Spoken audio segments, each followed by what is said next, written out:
Good morning. Good morning, everybody. Good morning. Good morning.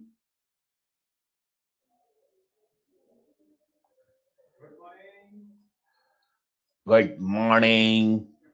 कैसे हैं आप लोग? कैसे हैं बच्चों आप लोग? सब मजे में? Everything fine. Everything fine. स्वस्थ रहिए, मस्त रहिए। 2 गज की दूरी और मास्क है जरूरी।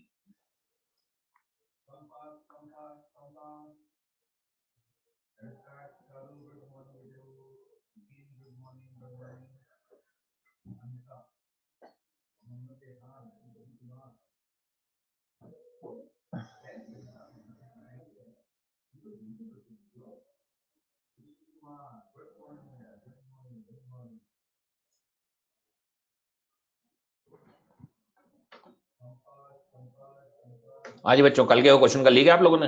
कल का होमवर्क वगैरह मैंने अपलोड कर दिया था एंड आई होप आप लोगों ने कर लिए होंगे क्वेश्चंस।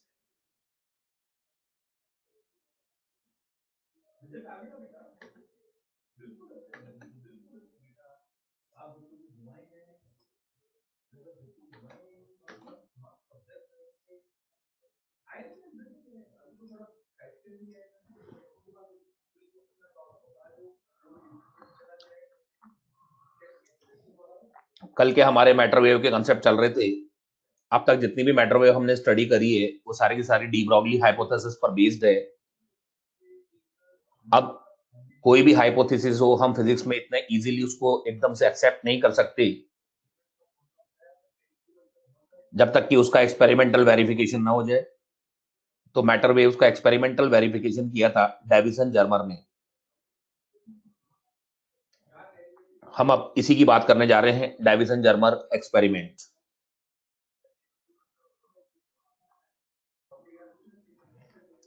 स्क्रीन नजर आ रही होगी आप लोगों को? अरे तो बेटा मुझे देख के क्या करोगे?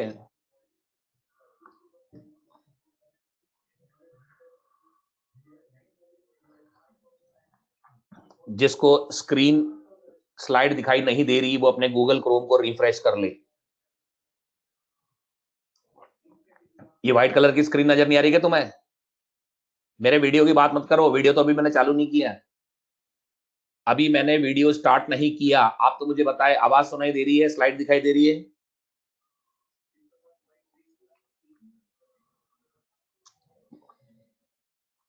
Good morning all of you. कल के क्वेश्चन कर लिए थे तुम लोगों ने? ये बताओ तुम, बेटा मेरी बात सुन लो कान खोल के। तुम लोग डेली के डेली, आप लोगों को जो भी होमवर्क मिलता है डेली के डेली उसको सॉल्व कर लिया करो बच्चों। बहुत बढ़िया है। उसके बाद अगर जो नहीं आए उसमें निशान लगा लिया करो। वैसे मैंने इसके सॉल्यूशंस भी अपलोड कर रखे हैं ड्राइव पे। और दूसरी बात ये है भाई उमेश तिवारी, अगर आप कह रहे हैं कि नहीं कर पाए, सॉरी सर, तो इसमें बेटा ये आपकी गलती है, सॉरी की बात नहीं है। ये आपने क्राइम किया है बहुत बड़ा, अगर आपने क्वेश्चन नहीं किए तो। तुमने ऐसा अपराध किया जिसकी कोई क्षमा नहीं है।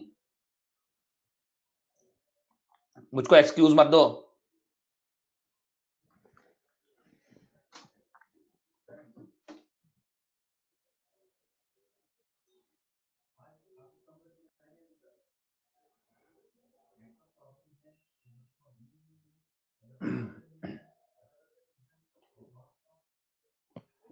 चलिए अब मेरी बात सुनिए, अब हम चालू करेंगे डेविसन जर्मर एक्सपेरिमेंट। क्या आप मुझे देख सकते हैं बच्चों? Can you visualise me? Good morning, good morning everybody, good morning, good morning, good morning. Okay चलिए, लेट्स बिगिन, लेट्स स्टार्ट। हमको आगे बढ़ना होगा। देखो बच्चों, मैं बात करूंगा अब डेविसन जर्मर एक्सपेरिमेंट की। बहुत पहले, बहुत साल पहले डी ब्रॉगली ने बात बताई थी कि जब भी कोई मटेरियल पार्टिकल मोशन में होगा तो उससे एक वेव एसोसिएटेड होगी। डी ब्रॉगली के मुंह से ये बात क्या निकली, हमने धड़ाधड़ फिजिक्स के हर चैप्टर में कंसेप्ट लगा लगा के डी ब्रॉगली वेवलेंथ निकाल डाली। इतना तो डी ब्रॉगली ने भी नहीं सोचा होगा जितना हमने सोच लिया। लेकिन क्या खाली एक मन की उपज कोई हमें बता दे और हम उस पर विश्वास कर ले? नहीं। This is the field of physics. नहीं, हम बिल्कुल भी विश्वास नहीं कर सकते जब तक हमारे पास एक्सपेरिमेंटल प्रूफ ना आ जाए। तो इसी को प्रूव करने के लिए 1932 में डेविसन और जर्मर ने एक एक्सपेरिमेंट किया और उस एक्सपेरिमेंट से उन्होंने इलेक्ट्रॉन की वेव नेचर को साबित कर दिया, प्रूव कर दिया, और इस तरीके से डी ब्रॉगली हाइपोथेसिस प्रूव हुई। तो डेविसन जर्मर एक्सपेरिमेंट क्या है उसको अपन समझे। अब ध्यान से सुनते रहना बच्चों, जब मैं कहूं तभी आपको अपने मैसेज के डाउट के जो मैसेज है वो टाइप करने हैं, समझ गए? अभी चुपचाप सुनते रहना क्योंकि बहुत इंपॉर्टेंट है, इसको लिसन करना।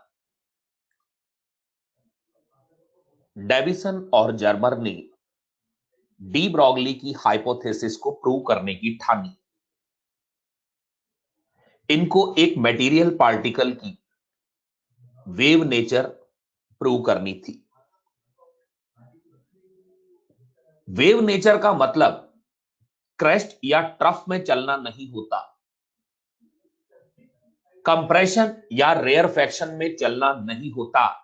जैसे कई बच्चों के दिमाग में यह घूमता रहता है कि वेव नेचर का मतलब है क्रेस्ट ट्रफ बनना, कंप्रेशन रेयरफैक्शन बनना, क्योंकि उन्होंने अभी रिसेंटली वेव थ्योरी पढ़ी है तो हो सकता है ये पिक्चर उनके दिमाग में चल रही हो। तो बेटा मैं आपको क्लियर कर दूं, वेव नेचर का मतलब क्रेस्ट ट्रफ बनना या कंप्रेशन रेयरफैक्शन बनना नहीं होता।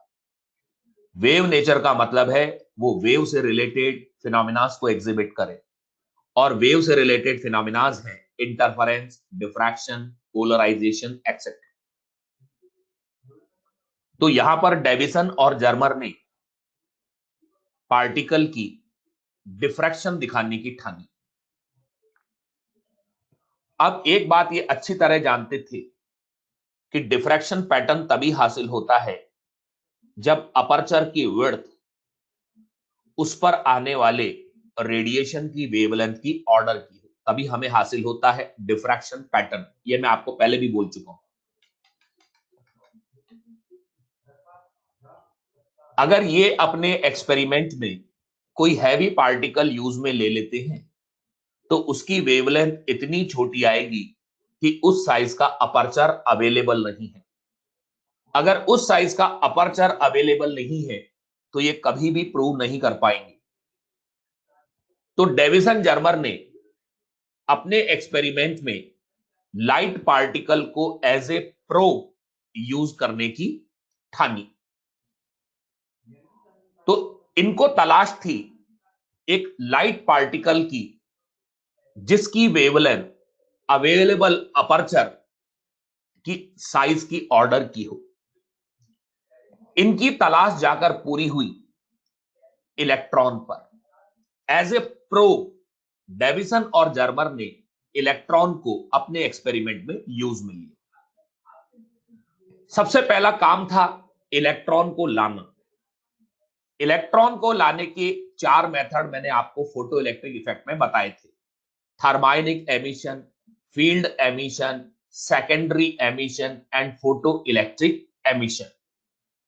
इन चारों मेथड्स में सबसे कन्वीनियंट मेथड जो होता है वो होता है थर्माइनिक एमिशन। थर्माइनिक एमिशन में करना कुछ नहीं है, एक फिलामेंट लेना है टंगस्टन का और उसमें कंटिन्यूअसली करंट फ्लो करानी है। Due to resistance heat evolve होती है, उस हीट की वजह से फिलामेंट के इलेक्ट्रॉन एनर्जेटिक हो जाते हैं। जब इलेक्ट्रॉन्स की एनर्जी वर्क फंक्शन के बराबर हो जाती है तो इलेक्ट्रॉन एमिट होना स्टार्ट कर देते हैं and this procedure is called thermionic emission. तो इसके लिए डेविसन एक फिलामेंट ले आए और जर्मर ने उसमें एक सेल जोड़ दिया।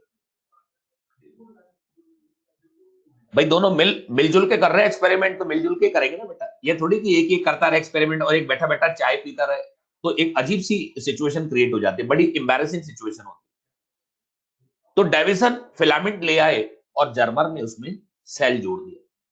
अब जैसे इसमें करंट फ्लो कराई गई, इससे इलेक्ट्रॉन निकल पड़े। अब इन इलेक्ट्रॉन्स को एक्सेलरेट करना था, क्योंकि हम जानते हैं कि डी ब्रॉगली वेवलेंथ तभी एसोसिएट होती है जब पार्टिकल मोशन में हो।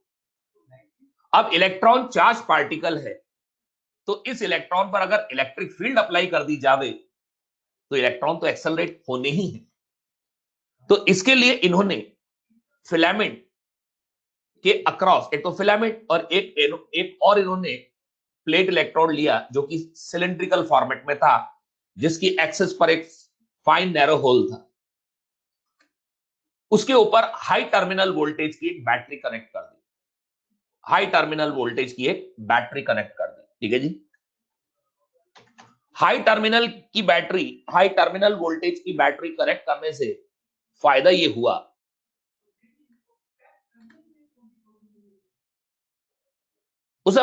हुआ कि इलेक्ट्रॉन एक्सेलरेट हो गए।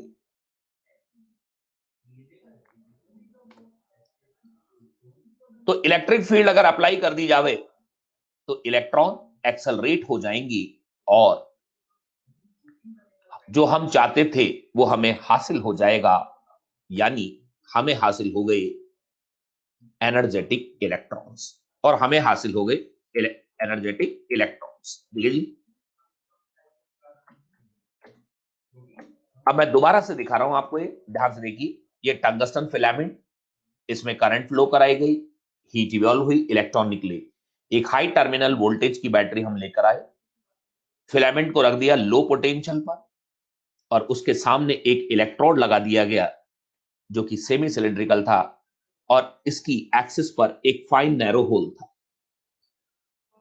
तो ये तो बन गया एनोड और ये बन गया कैथोड। अब इलेक्ट्रॉन एकदम से एक्सेलरेट हुए टुवर्ड्स एनोड, और हम जानते हैं कि इलेक्ट्रॉन जो काइनेटिक एनर्जी गेन करेगा यहां पर वो equal to work done by electric field. अब इलेक्ट्रिक फील्ड का वर्क डन कितना हो गया, eV, where V is the applied potential difference, is equal to gain in kinetic energy. बच्चों इसमें डेविसन जर्मर की सिग्निफिकेंस सिर्फ इतनी सी है कि इसने वेव नेचर को प्रूव किया, ऐसे ज्यादा कोई सिग्निफिकेंस नहीं है इसकी। तो इसमें जो क्वेश्चन पूछे गए हैं वो मैं आपको बता देता हूं कैसे पूछे गए। नीट 2012 में इसमें क्वेश्चन पूछा गया था, in Davisson Germer experiment how we can increase the speed of electrons. तो आपके सामने रिलेशन लिखा हुआ है, in Davisson Germer experiment how we can increase the speed of electron. तो सीधी सी चीज है, by increasing potential difference across filament and target. दूसरी बात, आपको यहां ये भी कह सकते हैं कि Davisson Germer experiment is operating over V volt, what is the wavelength of electron. तो आप फौरन 12.27 अपॉन अंडर रूट वी वाला फार्मूला लगाएंगे, इसके अलावा कोई फार्मूला नहीं है। समझ गए। तो अगर इस क्वेश्चन में आ जावे कि पोटेंशियल डिफरेंस इतना लगाया गया डेविसन जर्मर एक्सपेरिमेंट में, तो वेवलेंथ क्या है इलेक्ट्रॉन की, तो आपको सीधा फार्मूला अप्लाई करना है 12.27 upon under root V angstrom. अब इलेक्ट्रॉन एक्सेलरेट होते हैं, इलेक्ट्रॉन एक्सेलरेट हुए, जो इलेक्ट्रॉन एनोड के होल की एक्सिस पर होते हैं, जो इलेक्ट्रॉन एनोड के होल की एक्सिस पर होते हैं वो एनोड को पेनिट्रेट करके निकल जाते हैं और बाकी को एनोड एब्जॉर्ब कर लेता है।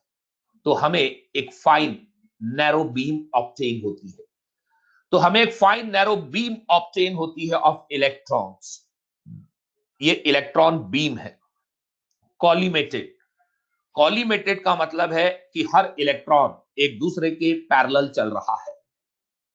इस एपरेटस का नाम होता है इलेक्ट्रॉन गन, इसको इलेक्ट्रॉन गन कहते हैं। अभी हमारा एक्सपेरिमेंट चालू नहीं हुआ, अभी तो हमने केवल एक फाइन नैरो बीम ऑब्टेन करी ऑफ इलेक्ट्रॉन और इस पूरे एपरेटस को कहते हैं हम इलेक्ट्रॉन गन। डेविसन जर्मर ने इन इलेक्ट्रॉन्स को निकल क्रिस्टल के ऊपर परपेंडिकुलर इंसिडेंट कर दिया। डेविसन जर्मर ने इन इलेक्ट्रॉन्स को निकल क्रिस्टल पर नॉर्मली इंसिडेंट कर दिया, नॉर्मली मतलब परपेंडिकुलर इंसिडेंट कर दिया। अब अपने को मालूम है कि अगर हम एक वाटर स्ट्रीम को किसी दीवार पर फेंकेंगे, अगर हम वाटर स्ट्रीम को किसी दीवार पर फेंकेंगे तो दीवार से टकराकर वाटर वेरियस डायरेक्शंस में स्कैटर हो जाएगा। वाटर वेरियस डायरेक्शंस के अंदर स्कैटर हो जाएगा। तो सिमिलरली इलेक्ट्रॉन्स इस निकल क्रिस्टल से टकराकर वेरियस डायरेक्शंस में स्कैटर हो जाते हैं और इन स्कैटर्ड इलेक्ट्रॉन्स को एक इलेक्ट्रॉन डिटेक्टर की हेल्प से हम डिटेक्ट करते हैं। और ये जो इलेक्ट्रॉन डिटेक्टर है ये एक सर्कुलर स्केल के ऊपर माउंटेड होता है और कनेक्टेड होता है एक गैल्वेनोमीटर से, और कनेक्टेड होता है एक गैल्वेनोमीटर से। और जैसे ही डिटेक्टर इलेक्ट्रॉन्स को डिटेक्ट करेगा, गैल्वेनोमीटर इसमें एक डिफ्लेक्शन दे देता है। देखिए ये इलेक्ट्रॉन स्कैटर्ड हो गए, इलेक्ट्रॉन टकराकर वेरियस डायरेक्शंस में स्कैटर हो गए।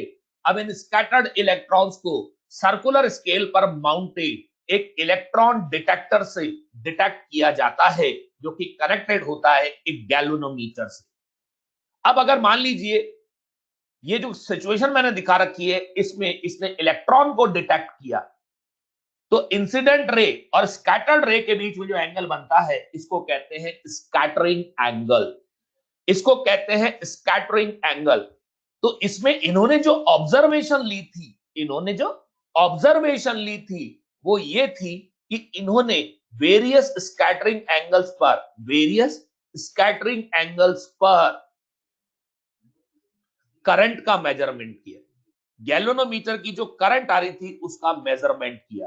तो इस एक्सपेरिमेंट में जो ऑब्जर्वेशन थी वो ये थी कि वेरियस स्कैटरिंग एंगल्स पर इन्होंने गैल्वेनोमीटर का जो डिफ्लेक्शन था, यानी जो करंट ऑब्टेन हो रही थी गैल्वेनोमीटर से, उसको नोट किया था।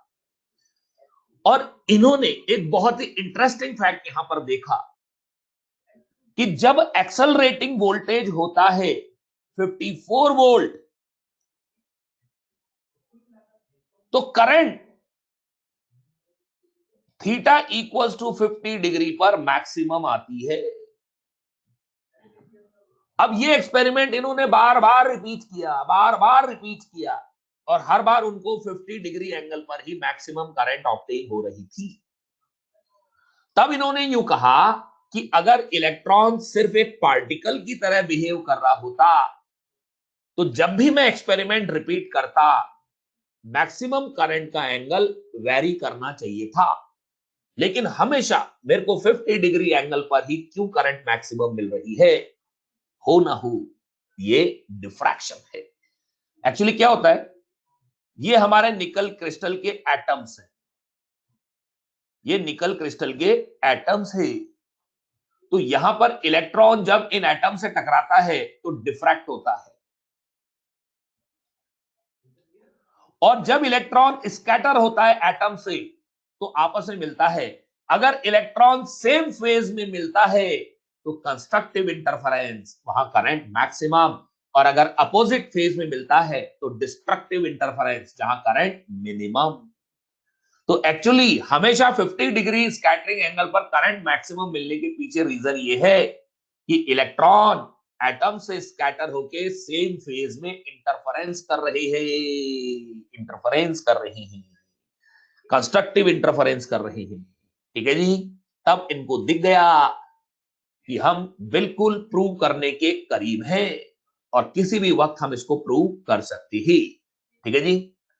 हाँ जी, यहां तक की बात समझ में आ गई क्या आप लोगों को? यहां तक की कहानी समझ में आ गई क्या? बोलो भाई लोगों,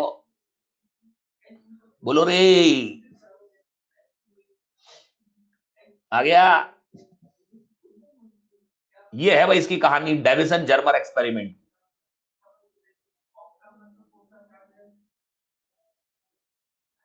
ये है इसकी कहानी डेविसन और जर्मर की। अब आप देख सकते हैं थीटा एंगल 50 डिग्री है तो करंट मैक्सिमम आ रही है 54 वोल्ट पर। तो मैंने भी आपको बताया, इसके रीजन आपको समझाए। जैसे हम ऑप्टिक्स के अंदर जब डिफ्रैक्शन पढ़ते हैं तो मैक्सिमम इंटेंसिटी मिनिमम इंटेंसिटी की जो बात करते हैं वहां ब्राइटनेस होती है, ब्राइटनेस ज्यादा मतलब कंस्ट्रक्टिव इंटरफेरेंस, ब्राइटनेस कम मतलब डिस्ट्रक्टिव इंटरफेरेंस। सिमिलरली अभी आपने साउंड में यानी वेव में पढ़ा होगा कंस्ट्रक्टिव इंटरफेरेंस यानी बहुत लाउड साउंड, डिस्ट्रक्टिव इंटरफेरेंस यानी बहुत लो साउंड। तो इंटेंसिटी का मतलब साउंड में लाउडनेस होता है, इंटेंसिटी का ऑप्टिक्स में मतलब ब्राइटनेस होता है, और यहां पर इंटेंसिटी का मतलब करंट है। इंटेंसिटी का मतलब करंट है। तो यहां इंटेंसिटी का मतलब करंट है। तो मैक्सिमम करंट यदि ऑब्टेन हो रही है तो उसका रीजन है constructive interference. Constructive interference, okay. तो स्ट्रॉन्ग पीक और maximum current is due to constructive interference of scattered electron from nickel atoms. Okay okay. अब कई बार हमारे दिमाग में डाउट आता है कि निकल क्रिस्टल ही क्यों लगाया गया। निकल क्रिस्टल लगाने के पीछे जो रीजन है, निकल के एटम्स के बीच का जो सेपरेशन है वो आने वाले इलेक्ट्रॉन्स की वेवलेंथ का ऑर्डर का है। निकल क्रिस्टल के बीच का जो सेपरेशन है वो आने वाले इलेक्ट्रॉन की वेवलेंथ के ऑर्डर का है, इसलिए हमें एक डिफ्रैक्शन पैटर्न हासिल होता है। इनको कहते हैं atomic planes. The distance between successive atomic planes, the distance between successive atomic planes of nickel is order of wavelength of electrons so that we obtain a useful diffraction pattern. Okay, next, यहां पर nickel crystal को एक नाम दे रखा है 3D diffraction grating. ये just नाम है। जैसे स्लिट जो होती है, slit, that is also name of aperture. So over here the name of aperture is 3D diffraction grating. अब यहां पर क्या हुआ कि हमने एक्सपेरिमेंट से वेवलेंथ निकाली और उसको डी ब्रॉगली की थ्योरेटिकल वेवलेंथ से कंपेयर किया, तो दोनों वैल्यू सेम आ रही थी। और दोनों सेम आने का मतलब है कि यहां पर इलेक्ट्रॉन वाकई में डिफ्रैक्शन दिखा रहा है। सुनो ध्यान से, असल में हमने क्या किया, एक तरफ तो यूज में ली डी ब्रॉगली वेवलेंथ का formula 12.27 upon under root V, और एक तरफ हमने यूज में लिया वेव के लिए लगने वाली इक्वेशन जिसका नाम है ब्रैग्स इक्वेशन। आपके कोर्स में नहीं है, आपके कोर्स में नहीं है ब्रैग्स इक्वेशन, लेकिन वो वेव्स के लिए लगाई जाती है ब्रैग्स इक्वेशन। आपकी पूरी chemistry, solid state chemistry Bragg's equation से ही तैयार की गई है। तो जब ब्रैग्स इक्वेशन यूज में लेते हैं तो उससे जो वेवलेंथ ऑब्टेन होती है वो डी ब्रॉगली हाइपोथेसिस से ऑब्टेन वेवलेंथ के बराबर होती है। बस यही इन्होंने प्रूव किया था। और जो थ्योरेटिकल क्वेश्चन इसमें पूछा जा सकता है वो आपके सामने लाइनें लिखी है। इसके अलावा डेविसन जर्मर एक्सपेरिमेंट का रत्ती भर भी कोई एक्स्ट्रा क्वेश्चन नहीं आने वाला। बात समझ आई? बात समझ गए? अरे डिफ्रैक्शन में भी तो इंटरफेरेंस ही होता है। डिफ्रैक्शन में बेसिकली होता क्या है, इंटरफेयर ही तो करते हैं।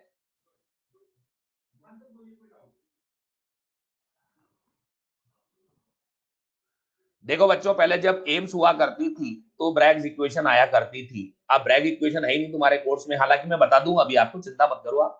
No need to worry, Bragg equation क्या होती है मैं भी आपको समझा दूंगा, लेकिन ये है कि आपके कोर्स में नहीं है, ये मैं आपको क्लियर कर दूं पहले। काव्या गायकवाड़ बेटा, यहां पर इलेक्ट्रॉन जब एटम से टकराकर डिफ्रैक्ट हुए, जब उनमें पाथ डिफरेंस डेवलप हुआ तभी तो जाकर इंटरफेयर करेंगे। तो डिफ्रैक्शन में होता क्या है भाई, डिफ्रैक्शन में होता क्या, डिफ्रैक्शन का मतलब क्या था, डेविएशन फ्रॉम पाथ।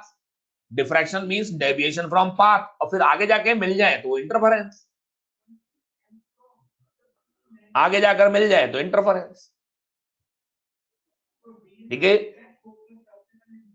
सुरभि कुमारी, अब आप पूछ रहे हो कि अगर वेव नहीं होता तो क्या होता, तो बेटा वो तो पार्टिकल ही था ना, फिर तो पार्टिकल ही था ना।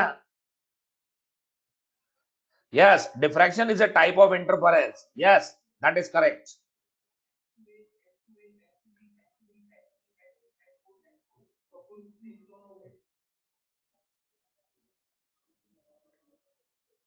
ठीक है भाई।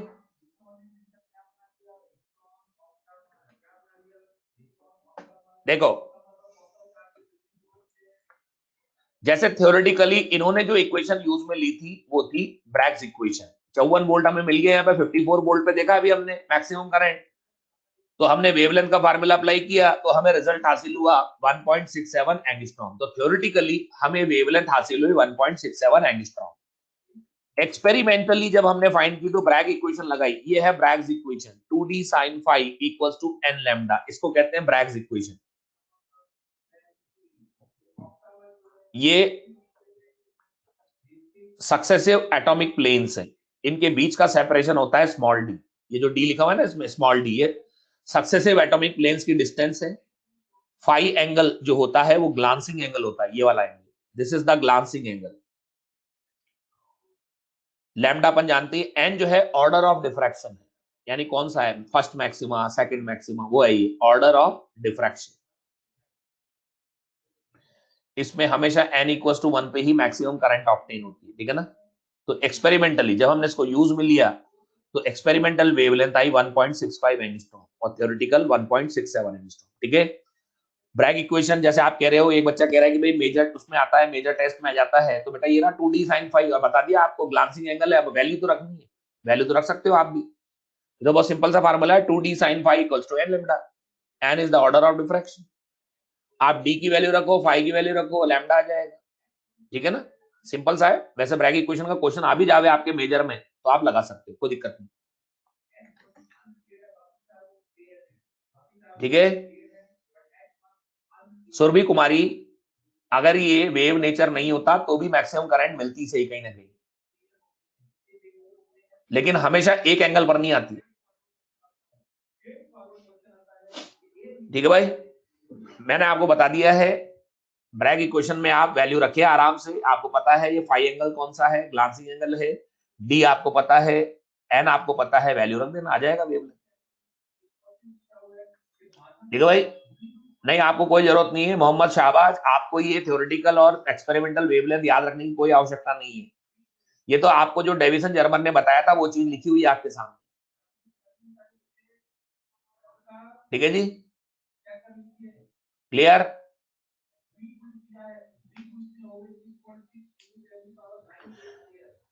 घोष बाबू, घोष बाबू, ये केवल निकल के लिए है ऐसा कुछ नहीं है, आप कॉपर भी लगा सकते हो, लेकिन उसके लिए फिर ये वोल्टेज चेंज हो जाएगा और ग्लांसिंग एंगल भी चेंज हो जाएगा, बस इतना सा अंतर आएगा।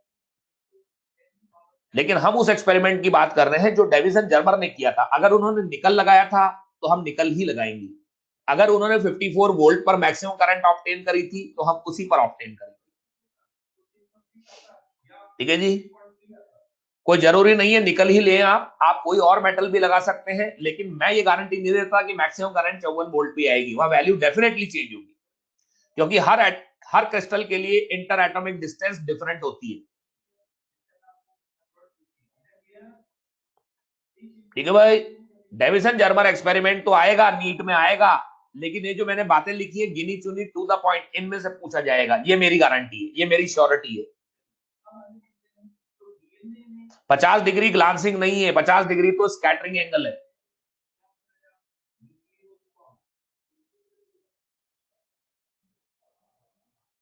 ठीक है। एक्सपेरिमेंट की एनसीईआरटी रखने की कोई जरूरत नहीं है बेटा, मैंने जो पॉइंट्स लिखे हैं आपके सामने सब एनसीईआरटी के ही है, मैंने अपने मन से नहीं लिखी, तो इसलिए याशिका यादव आप बिल्कुल निश्चिंत रहें। बेटा एक बात ध्यान रखना, जो भी पॉइंट मैं लिखता हूं सब एनसीईआरटी के हैं, आप निश्चिंत रहें, कोई जरूरत नहीं है, सॉल्व एग्जांपल कर लेना एनसीईआरटी के, ठीक है, ठीक है जी। ये है भाई डेविसन जर्मर का महान प्रयोग। फिर बाद में एक और साइंटिस्ट आए थे, उन्होंने भी इसको प्रूव किया था, उनका नाम था थॉमसन, जीपी थॉमसन।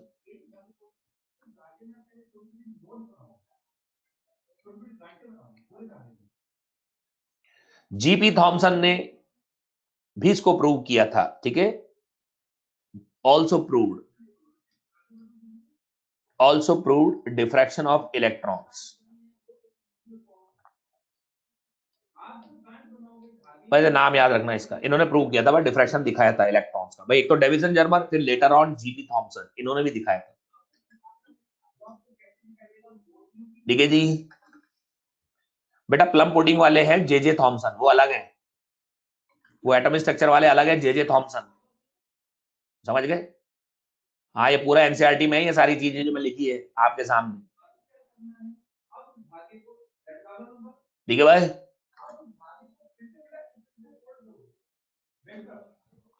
बस इतना है कि एनसीईआरटी में क्या है, फालतू का फिजूल की चीजें ज्यादा दे रखी है।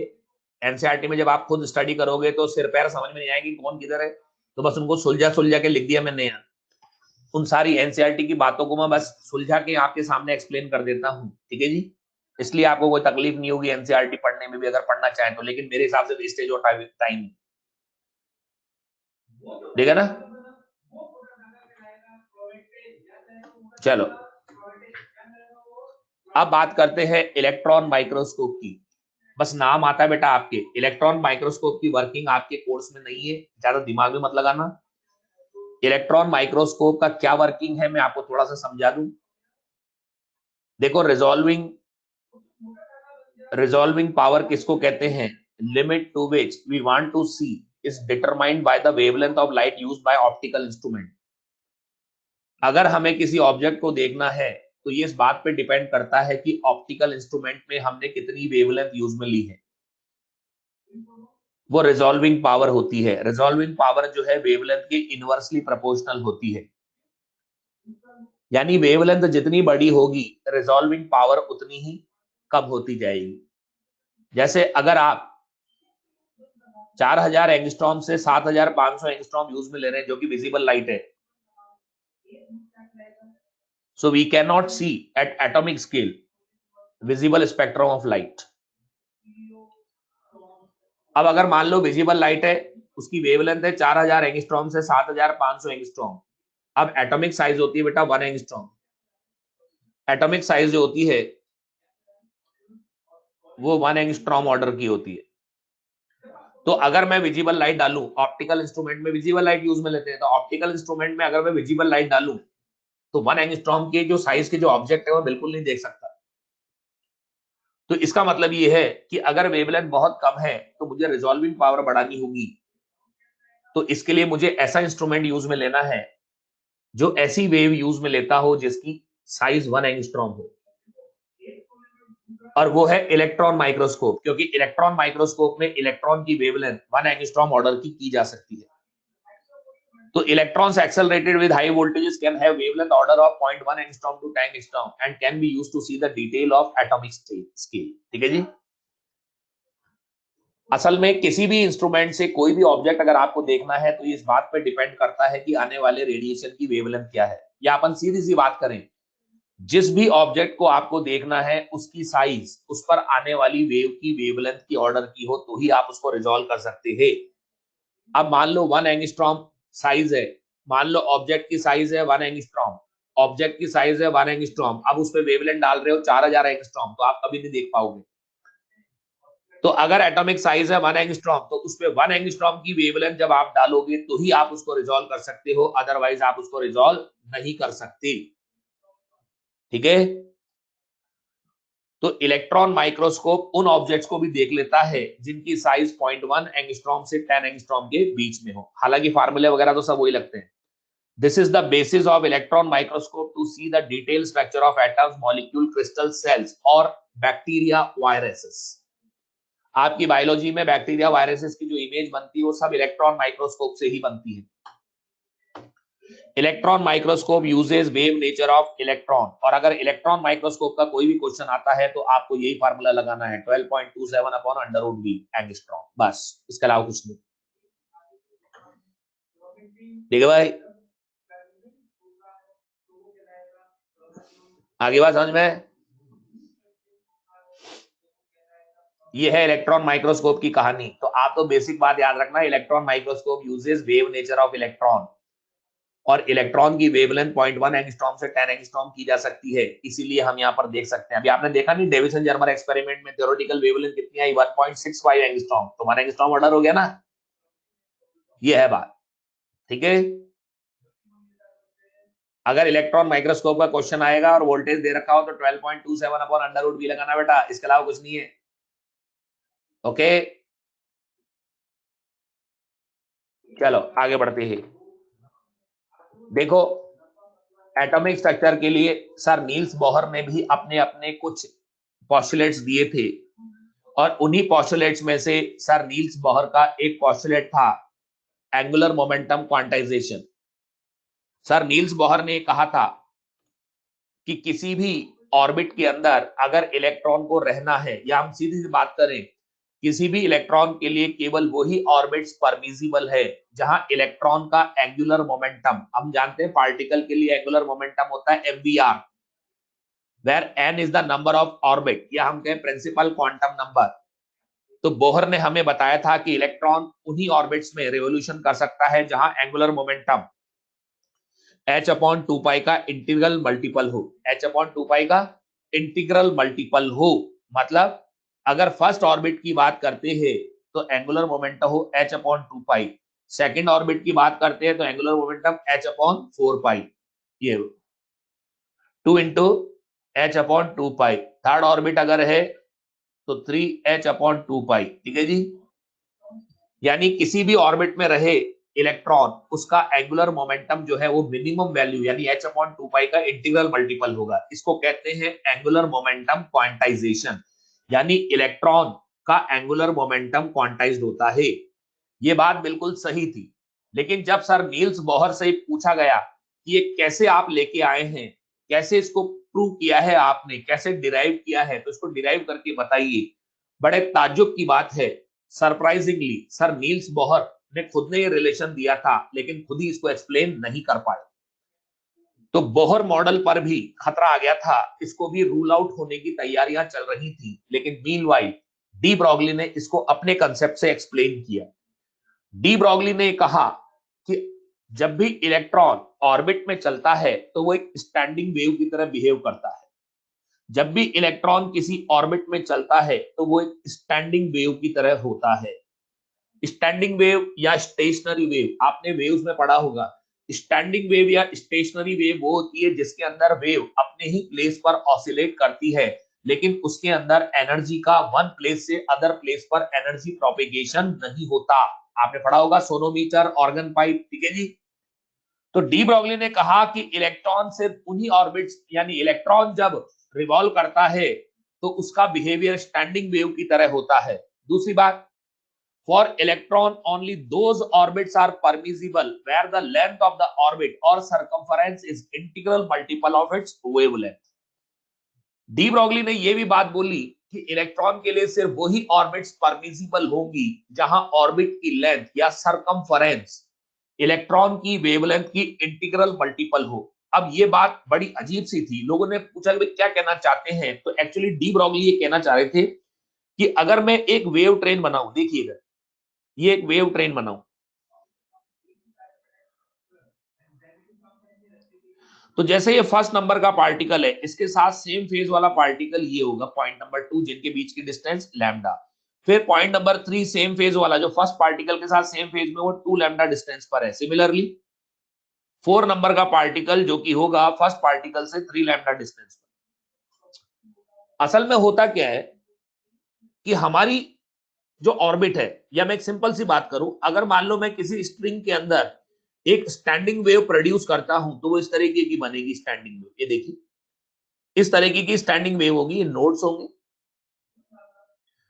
अब यहां स्ट्रिंग में क्या होता है कि दोनों एंड अलग अलग पॉइंट्स पर होते हैं, लेकिन हमारी ऑर्बिट एक क्लोज लूप है। ऑर्बिट क्लोज लूप होने से दोनों एंड्स एक ही पॉइंट पर मिलेंगे। तो डी ब्रॉगली ने कहा कि वेव का सर्वाइवल केवल तभी होगा जब दोनों एंड्स सेम फेज में मिले। अब दोनों एंड्स अगर सेम फेज में मिले तो ऑब्वियस सी बात है वेव की जो लेंथ होगी वो या तो होगी लैम्डा, या होगी 2 लैम्डा, या होगी 3 लैम्डा, या हम कहते हैं एन लैम्डा। ये वो कहना चाह रहे थे। वो ये कहना चाह रहे थे कि हमारी जो स्टेशनरी वेव है उसके दोनों एंड्स एक पॉइंट पर मिल रहे हैं, और दोनों पॉइंट्स का सेम फेज में मिलना जरूरी है। अगर सेम फेज में नहीं मिलेंगे तो डिस्ट्रक्टिव इंटरफेरेंस हो जाएगा। तो जब हमने सेम फेज वाले पॉइंट्स के बीच का सेपरेशन देखा तो हमने पाया lambda, 2 lambda, 3 lambda and so on और n लैम्डा। ये वो कहना चाह रहे थे डी ब्रॉगली। अब इसके बाद तो अपन जानते ही हैं लैम्डा की जगह लिख सकते हैं अपन h upon mv, de Broglie hypothesis. अब mv और 2 पाई को इंटरचेंज कर लो। अब mv और 2 पाई को इंटरचेंज आप कर लो तो mv और 2 पाई को जैसे आप इंटरचेंज करेंगे तो आपको हासिल होगा mvr equal to nh upon 2 pi. This is the Bohr model, quantisation of Bohr model. This is the quantisation of Bohr model. Okay, तो मैं आपको फिर यहाँ वेव ट्रेन बना के दिखा देता हूँ। आखिर डी ब्रोगली कहना क्या चाह रहे थे? डी ब्रोगली कहना चाह रहे थे कि हमारी ऑर्बिट क्लोज लूप है, दोनों एंड्स एक ही पॉइंट पर मिलेंगे, तो केवल तभी सर्वाइवल रहेगा वेव का जब दोनों एंड सेम फेज में मिले। तो सेम फेज वाले पॉइंट्स के बीच का डिस्टेंस होता है लैम्डा और 2 लैम्डा और 3 lambda and so on, 3 lambda and so on.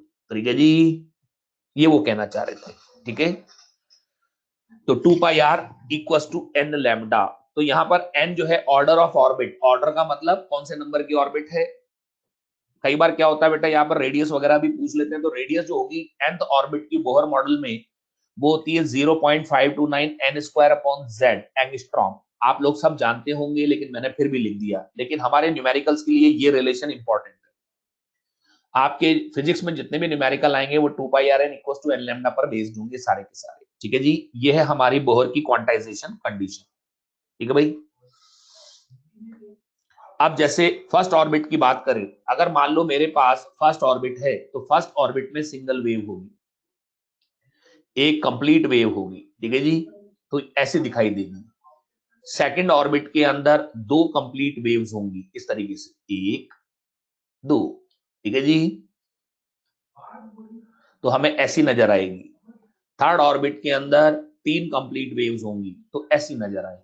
ठीक है, ये डिजाइन्स होती हैं, आप लोग केमिस्ट्री में भी पढ़ते हैं, उसके अंदर तो 5 5 6 6 वेव वाली दिखाते हैं आपको डायग्राम। ठीक है भाई, ये है भाई, ये है कहानी बोहर्स क्वांटाइजेशन कंडीशन की। This is the story between Bohr's quantization condition. v speed है और rn रेडियस है। This is the story of Bohr's quantization condition. ठीक है जी, बेटा सचिन सिंह तू कह रहा है मेरे से कि नोड्स के ऊपर जो पॉइंट होते हैं वो सेम फेज में होते हैं। बेटा ये कहां से सीख के आया है तू? ये अभी तो वेव्स पढ़ के ही निपटा है तू, तेरी बुद्धि इतनी कमजोर है क्या? अभी तूने थोड़े दिनों पहले तो लेक्चर पढ़े हैं तेरे, कलाकार ये के बिल्कुल। नोड्स हमेशा रेस्ट पर होते हैं, नोड्स के दोनों तरफ के पॉइंट अपोजिट फेज में ऑसिलेट करते हैं। तेरे को इतना भी पता नहीं है क्या? इतने बड़े बड़े मैसेज टाइप करके लिख रहा है, सब फिजूल लिखा है तूने, यूजलेस एकदम। तेरे को बेसिक कंसेप्ट ही पता नहीं है स्टैंडिंग वेव के। क्या पढ़ा फिर तूने?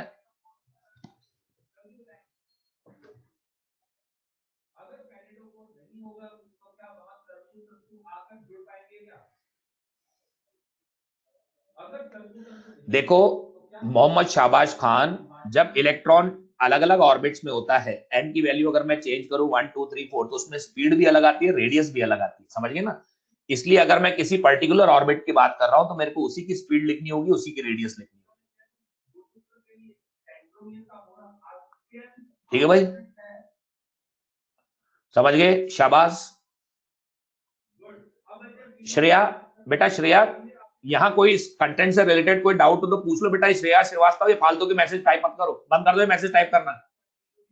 श्रेया श्रीवास्तव, मैंने आपसे कह रखा है मुझसे इररिलेवेंट क्वेश्चंस मत पूछा करो क्लास के अंदर। जो कंटेंट आपके सामने इसमें डाउट हो तो पूछिए, ये फालतू के मैसेज टाइप मत करिए।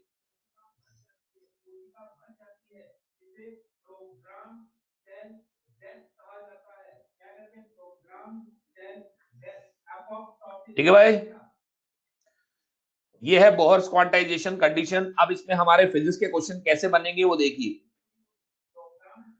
Calculate D Broglie wavelength of an electron revolving in first excited state of hydrogen atom. अब बेटा फर्स्ट एक्साइटेड स्टेट अगर मुझसे बोला गया है तो फर्स्ट एक्साइटेड स्टेट का मतलब ऑर्बिट नंबर 2। तो इसमें डी ब्रॉगली वेवलेंथ पूछी गई है, तो 2 pi R N equal to N lambda. तो 2 पाई, पाई की वैल्यू रखेंगे 3.14 और आर एन क्या हो जाएगा बेटा 0.529, और रेडियस का फार्मूला भी जस्ट आपको बताया था एन स्क्वायर अपॉन जेड। तो एन हो गया 2 का स्क्वायर बटे जेड 1 हो गया angstrom equal to 2 into lambda. तो लैम्ड 2 से 2 कट गए बेटा, बाकी तो अपन सॉल्व कर ही लेंगे इसको।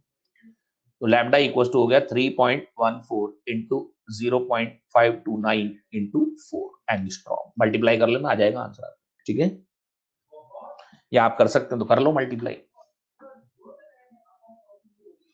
ठीक है जी,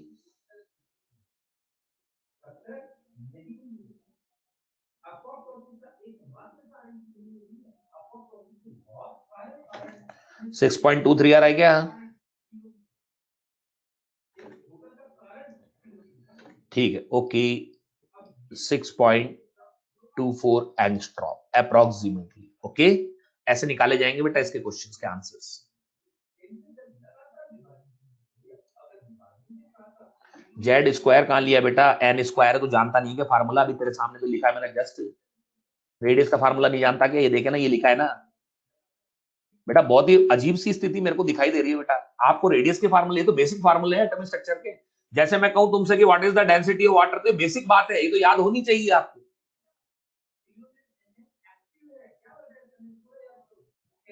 देख ले इधर, दोबारा एन स्क्वायर लिखा है, नीचे जेड है। समझ गया?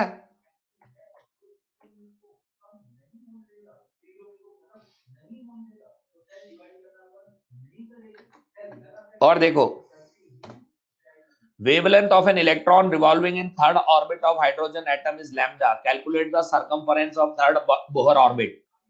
बेटा यही तो सर्कमफरेंस होती है 2 pi R N equals to N lambda. ये सर्कमफरेंस ही तो है, तो ये सर्कमफरेंस होगी तो एन का मतलब 3 और ये लैम्डा 3 लैम्डा। डायरेक्ट आ गया हमसे 3 लैम्डा। ऐसे आते हैं सिंपल सिंपल से क्वेश्चन, कर लोगे ना इनको तो।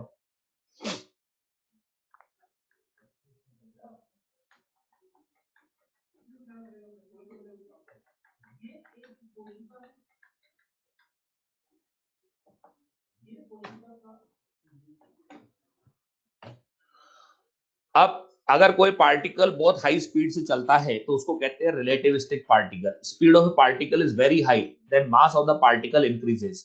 तो जब आपसे कहे कि पार्टिकल की स्पीड बहुत ज्यादा हाई है, तब आपको यूज में लेना है ना।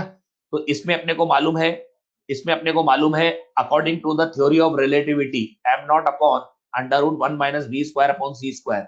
एम नॉट रेस्ट मास है और M is the mass at speed of V. M not upon under root 1 minus we square upon C square. अब अपने को मालूम है डी ब्रॉगली वेवलेंथ है lambda equals to H upon M V. तो M की जगह ये लिख देना बस आपको, एम की जगह ये लिख दोगे बस। ये आ गई हमारे पास de Broglie wavelength of relativistic particle. भाई इतना सा करना है आपको, एम की जगह लिखना है m not upon under root 1 minus we square upon C square. ठीक है, अब जैसे ये क्वेश्चन है, find the speed at which mass of a particle becomes twice of rest mass. जब भी आपको फिजिक्स के किसी क्वेश्चन में स्पीड के करस्पॉन्डिंग मास पूछा जाए, इस पूरी फिजिक्स के अंदर स्पीड के करस्पॉन्डिंग मास पूछा जाए, तो सिर्फ एक ही फार्मूला है बेटा अपने पास, और वो फार्मूला है m equals to m not upon under root 1 minus we square upon C square. अब ये कह रहा है कि किस स्पीड पर मास रेस्ट मास का ट्वाइस हो जाता है, तो m की जगह लिख दो 2m naught under root 1 minus we square upon C square. तो क्या हम इसको ले सकते हैं, under root 1 minus we square upon C square equal to 1/2। Squaring कीजिए तो 1 minus we square upon C square equal to 1/4। तो 1 minus 1/4 equal to v square upon C square. तो ये बन गया 3/4 equal to v square upon C square. तो v की value आपके पास आ जाती है √3/2c। अब एक बात और देखो, इसमें कोई फर्क नहीं पड़ता कि इलेक्ट्रॉन है या प्रोटॉन है, ये इलेक्ट्रॉन है या प्रोटॉन है, यानी इसी स्पीड पर जाकर मास रेस्ट मास का डबल होगा। ठीक है, ठीक है भाई, ऐसे आते हैं क्वेश्चंस।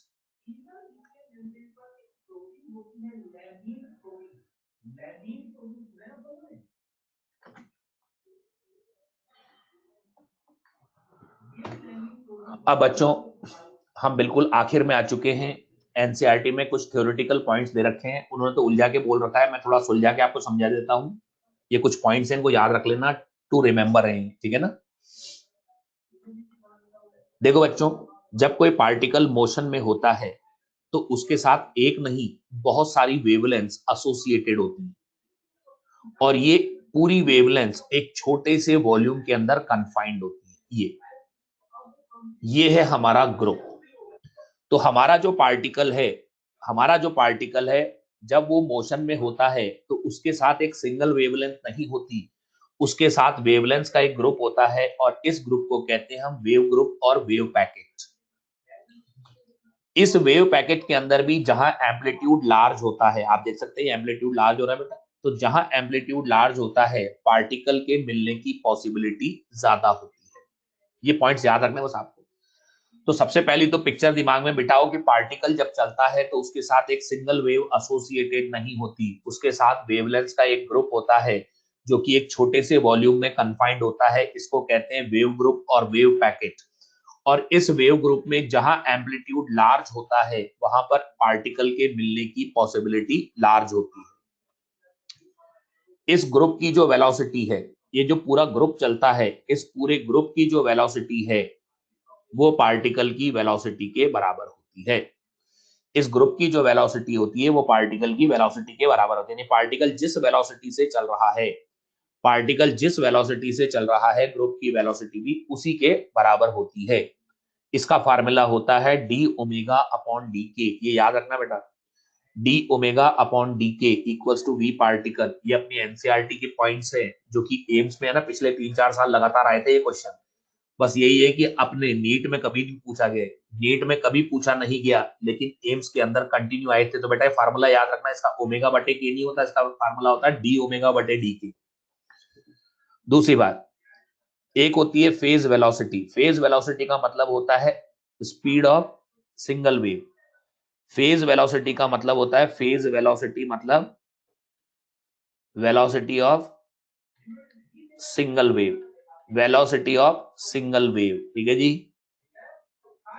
तो कुल मिला के बात यह है कि हम ग्रुप की वेलोसिटी तो निकाल सकते हैं, क्योंकि हम पार्टिकल की वेलोसिटी को निकाल लें तो वही ग्रुप की वेलोसिटी आ जाती है, लेकिन हम एक सिंगल वेव की वेलोसिटी फाइंड नहीं कर सकते। इसलिए फेज वेलोसिटी का कोई सिग्निफिकेंस नहीं है, और जब इसको सॉल्व करते हैं थ्योरेटिकली तो ये स्पीड ऑफ लाइट से भी ग्रेटर आ जाती है। बस ये पॉइंट्स आपको ध्यान रखने में। तो सुन लो ध्यान से, एक बार फिर रिपीट कर रहा हूं। जब कोई पार्टिकल मोशन में होता है तो उसके साथ एक सिंगल वेव नहीं होती, वेवलेंथ का एक ग्रुप होता है, इसको बोलते हैं वेव ग्रुप या वेव पैकेट। इस ग्रुप के अंदर भी जहां एम्पलीट्यूड लार्ज होता है वहां पार्टिकल के मिलने की पॉसिबिलिटी लार्ज होती है। दूसरा पॉइंट, ठीक है। तीसरा पॉइंट, इस ग्रुप की जो वेलोसिटी है उसको कहते हैं ग्रुप वेलोसिटी, और ये पार्टिकल की वेलोसिटी के बराबर होती है। इसका फार्मूला होता है डी ओमेगा अपॉन डी के, ठीक है। फेज वेलोसिटी का मतलब है वेलोसिटी ऑफ सिंगल वेव। इसका कोई फिजिकल सिग्निफिकेंस नहीं होता, क्योंकि थ्योरेटिकली जब सॉल्व करते हैं तो greater than speed of light हो जाती है, ठीक है। और इसका फार्मूला होता है ओमेगा अपॉन के। जानते हो ना, ओमेगा अपॉन के पढ़ा होगा ना वेव्स में ये फार्मूला यूज में लेते हैं। ये वेव वेलोसिटी होती है, जानते हैं ना आप लोग। तो फेज वेलोसिटी का मतलब क्या होता है? फेज वेलोसिटी का मतलब होता है velocity of single wave, velocity of single wave, velocity of single wave. ये ध्यान रखना बेटा, एक वेव की वेलोसिटी हम नहीं निकाल सकते, और वो ज्यादा आ जाती है स्पीड ऑफ लाइट से, ठीक है। तो अब यहाँ पर एक छोटा सा डाउट अराइज होता है, इन 4 पॉइंट्स को पढ़ने के बाद एक डाउट अराइज होता है कि अगर मान लो पार्टिकल के साथ एक वेव ना होकर वेवलेंथ का एक ग्रुप चलता है, तो फिर हमने तमाम फार्मूलों में कौन सी वेवलेंथ यूज में ली? इन तमाम फार्मूलों में कौन सी वेवलेंथ यूज में ली? क्योंकि हमेशा हमने तो लैम्डा दिखाया था, एक्चुअली वो आप यूज में लेते हैं सेंट्रल वेवलेंथ। कौन सी वेवलेंथ? Central wavelength. तो wavelength used in various formula is the central wavelength of this group. ये सेंट्रल वेवलेंथ होती है इस ग्रुप की, ठीक है बेटा। ये है वही बात, ये है बच्चों, ये है जो तुम्हारे नीट में, ये एनसीईआरटी में है। नीट में आज तक इसमें से क्वेश्चन नहीं आया बेटा, लेकिन मैं गारंटी नहीं देता कि नहीं आएगा, क्योंकि एनसीईआरटी का है तो जरूर आएगा। मेरा तो कहना है जरूर आएगा, लेकिन अगर ये 4 पॉइंट आप याद रख लेते हो तो इसी से आपको मार्क्स मिल जाएंगे। क्वेश्चन इसमें शुद्ध थ्योरेटिकल आएगा। सेंट्रल वेवलेंथ का मतलब है जहां एम्पलीट्यूड लार्ज है, वही है सेंट्रल वेवलेंथ। ओके, आप पढ़ना एनसीईआरटी में, आपको उसका सिर पैर भी समझ में नहीं आएगा, लेकिन मैंने उसमें से जो भी इंपॉर्टेंट पॉइंट है वो निकाल के आपके सामने रख दिए। क्वेश्चन आएगा तो इसमें से आएगा, वरना नहीं आएगा। भाई ये मत पूछो बेटा ये कि how phase velocity is greater than speed of light. अगर तुम कहो तो अभी मैं प्रूव करने बैठ जाऊं, क्लास का टाइम खराब करो, जिसका कोई मतलब नहीं है तुम्हारे। तुम कहो तो मैं सब प्रूव करके दिखा दूं, ग्रुप वेलोसिटी कैसे पार्टिकल वेलोसिटी के बराबर है, तुम कहो तो अभी प्रूव कर दूं, यही बोलो। लेकिन तुम्हारे क्या काम आएगी ये मुझे पता नहीं, यूजलेस है। इसलिए बेटा जो चीज प्रूव करनी होगी मैं अब खुद प्रूव करूंगा, चिंता मत करो तुम। लेकिन जिसकी कोई जरूरत नहीं तो मैं अननेसेसरी तुम्हारा और मेरा दोनों का टाइम क्यों खराब करूं? क्योंकि क्लास का एक एक मिनट कीमती है बेटा, क्योंकि एग्जाम अब सिर पे आ चुके हैं। ठीक है ना? नहीं नहीं, अगर मान लो आपको, हाँ बिल्कुल सही कह रहे हो बेटा, मोनिका आप बिल्कुल सही कह रहे हैं। भाई हमें नीट के अंदर आने वाले क्वेश्चन का आंसर मिलना चाहिए, हमें कोई पीएचडी नहीं करनी है बैठ के। पीएचडी करेंगे तो आप कॉलेज में जाके करिए बेटा, पीएचडी आप कॉलेज में करिएगा, यहां नहीं। यहां हमारा मकसद है हमें 4 नंबर मिल जाए बस क्वेश्चन के। ठीक है जी, और इसके साथ ही आपका मैटर वेव कंप्लीट। अब एक छोटा सा और है, हाइजेनबर्ग अनसर्टेनिटी प्रिंसिपल। वैसे तो आप ये केमिस्ट्री में भी पढ़ लेते हो, इसलिए कोई खास बात नहीं है कि both momentum and position of a particle cannot be measured simultaneously with great accuracy if uncertainty in measurement of position is delta x is uncertainty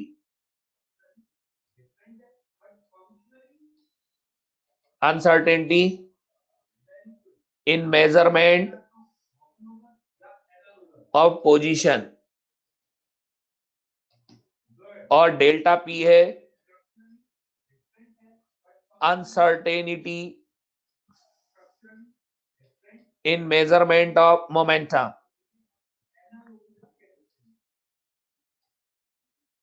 तो इन दोनों का जो प्रोडक्ट है वो कभी भी h/4 से कम नहीं होता, h/4 के बराबर है, उससे ज्यादा ही होगा। तो अगर डेल्टा एक्स में अनसर्टेनिटी बढ़ती है तो डेल्टा पी में घटती है, और इस तरीके से घटेगी कि इनका प्रोडक्ट कांस्टेंट रहेगा बस। ये हाइजेनबर्ग अनसर्टेनिटी प्रिंसिपल है, और इसके साथ ही हमारा मैटर वेव समाप्त। ओके, ये आपका मैटर वेव खत्म हो गया है, एंड आई होप आप लोग इसके सारे क्वेश्चंस के आंसर दे देंगे, और कल के आपने क्वेश्चंस कर ही लिए होंगे सारे के सारे। ठीक है, ठीक है बच्चों, आराम से करना, पूरे मार्क्स तुम्हारे होंगे। इस साल भी आया था, इजी सा ही क्वेश्चन था, ध्यान नहीं आ रहा मेरे को, लेकिन बहुत ही इजी सा क्वेश्चन था 2020 का।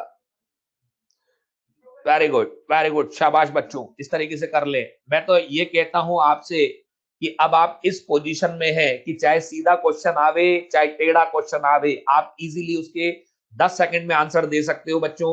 जो मैंने बातें आपको बोली हैं, अगर आपने ध्यान से देख ली हैं, विद इन 10 सेकेंड्स, यानी आप में और दूसरे बच्चों में इतना अंतर होगा कि दूसरा बच्चा सोच रहा होगा, इतनी देर में आप आंसर देके आगे निकल चुके होंगे। ठीक है भाई,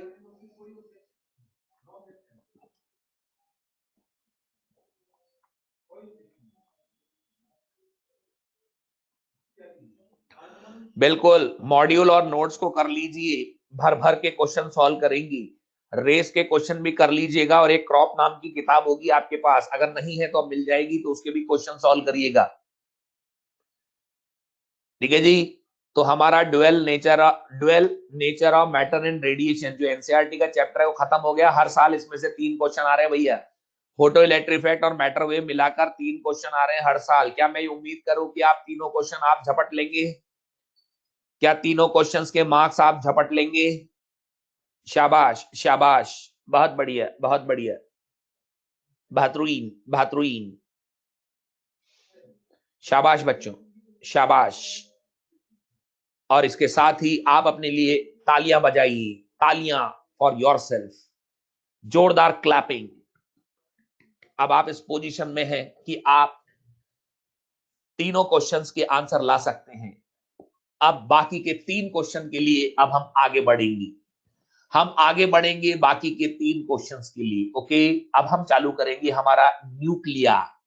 न्यूक्लियाई में पहले हम बात करेंगे radio activity and after that nuclear physics. ठीक है जी, ओके बच्चों, ओके।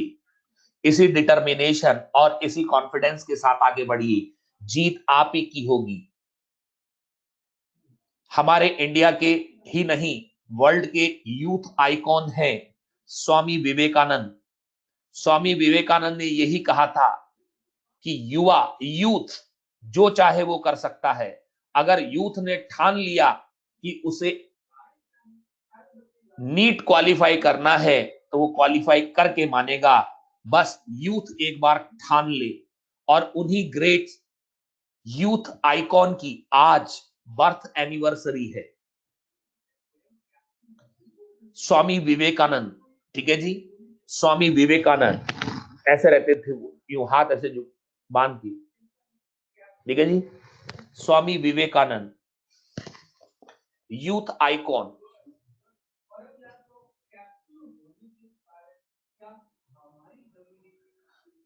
उन्होंने यही बोला था कि युवा अगर ठान ले तो क्या नहीं कर सकता। ये तो एक छोटा सा नीट एग्जाम है, ये तो एक छोटा सा नीट एग्जाम है। तुम जो चाहो तुम कर सकते हो, बस तुम्हें ठानना होगा। कह दो हवाओं से कि अपनी हद में रहें, क्योंकि हम पंखों से नहीं हौसलों से उड़ान भरा करते हैं। ठीक है जी, अपने अंदर डिटर्मिनेशन रखिए, आप जरूर सक्सेस होंगे। लहरों से डरकर नौका पार नहीं होती, और कोशिश करने वालों की कभी हार नहीं होती। अगर मान लो आप पिछले नीट में स्कोर नहीं कर पाए, तो उसका मलाल अब दिमाग से निकाल दो। एक नई पॉजिटिव एनर्जी के साथ आगे बढ़ो, पीछे मुड़कर मत देखो, आगे बढ़ो। वीर तुम बढ़े चलो, वीर तुम बढ़े चलो।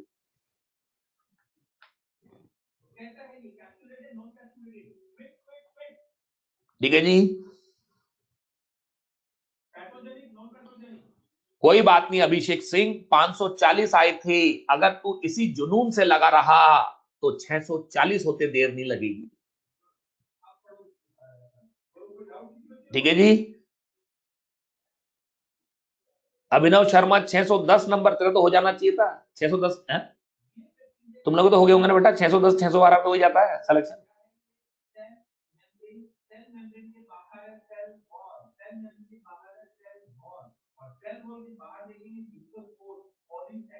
अरे इतने अच्छे अच्छे मार्क्स है तुम लोगों के। अरे वाह,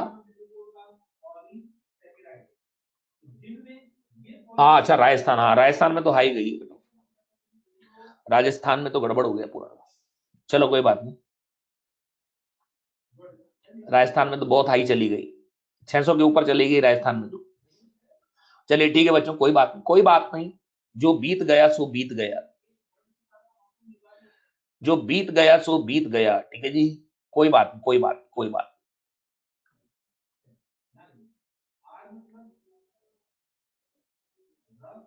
कोई बात नहीं बच्चों, भूल जाओ, इसका मलाल मत करो। 3-4 महीने बाद फिर नीट आ रहा है, इसमें अपनी बुलंदियों के झंडे गाड़ देना, तुम जीतोगे, तुम जरूर जीतोगे। ठीक है जी, चलो अब इसके साथ ही हमारा ये मैटर वेव तो कंप्लीट हो गया बच्चों। अब हम आगे बढ़ेंगे और अपनी रेडियो एक्टिविटी की बात हम करेंगे। ठीक है जी,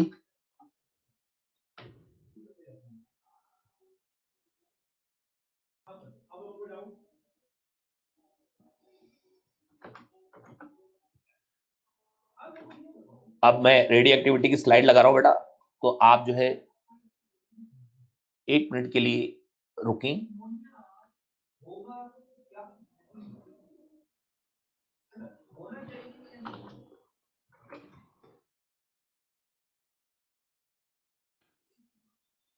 इस बार जो है इस साल आप लोगों के और अच्छे मार्क्स आ जाएंगे बच्चों, आप निश्चिंत रहें, चिंता ना करें और उसी जोश और जुनून के साथ आगे बढ़ें।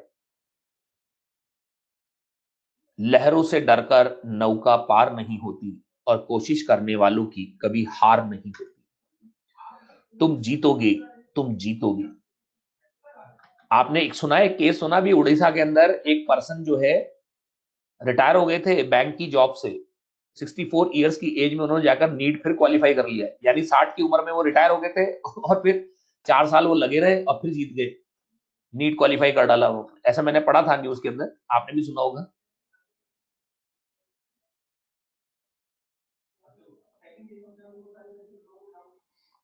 हाँ जो भी थे, मतलब चलो कोई बात नहीं, अपन तो आगे बढ़ते हैं, अपनी आगे की कहानी गाते हैं।